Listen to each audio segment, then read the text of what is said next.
অভাব, ঋণ ও অসুস্থতায় জর্জরিত হয়ে মা-মেয়ের আত্মহত্যার ঘটনা ঘটেছে। এমন হৃদয়বিদারক ঘটনাটি ঘটেছে কুমিল্লার বুড়িচং উপজেলার ময়নামতি ইউনিয়নের জালালপুর গ্রামে। ঋণ ও দীর্ঘদিনের অসুস্থতার জেরে বিষপানে আত্মহত্যা করেছে মা-মেয়ে। বুধবার সকালে এই মর্মান্তিক ঘটনাটি ঘটে তাদের নিজ বাড়িতেই।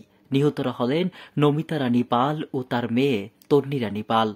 স্থানীয় সূত্রে জানা গেছে, মৃত জীবনচন্দ্র পালের স্ত্রী নমিতা রানী পালের ৩ মেয়ে ছিল। এর মধ্যে ২ মেয়ের বিয়ে হয়ে গেছে।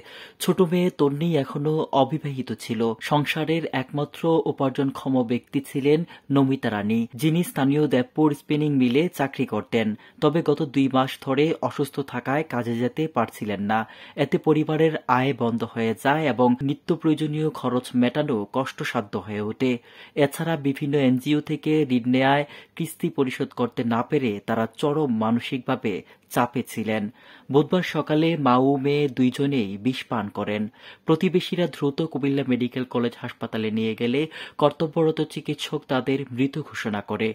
পরে মরদেহ বাড়িতে নিয়ে আসা হয়। এ বিষয়ে দেবপুর পুলিশ ফাঁড়ির পুলিশ পরিদর্শক শহীদুল্লাহ প্রধান বলেন, খবর পেয়ে বেলা ২:৩০টায় তারা ঘটনাস্থলে গিয়ে মরদেহের সুরতহাল রিপোর্ট তৈরি করেন। এছাড়া বুড়িচং থানার ভারপ্রাপ্ত কর্মকর্তা মোহাম্মদ আজিজুল হক জানান, প্রতিবেশীদের সঙ্গে কথা বলে জানা গেছে ওই পরিবারটি দীর্ঘদিন ধরে ঋণগ্রস্ত ছিল। প্রাথমিকভাবে ধারণা করা হচ্ছে অভাব, ঋণ ও অসুস্থতার কারণেই মা-মেয়ে আত্মহত্যা করেছে। মরদেহ উদ্ধার করে ময়নাতদন্তের জন্য কুমিল্লা মেডিকেল কলেজ হাসপাতাল মর্গে পাঠানো হয়েছে। এ ঘটনায় থানায় অপমৃত্যুর মামলা হবে।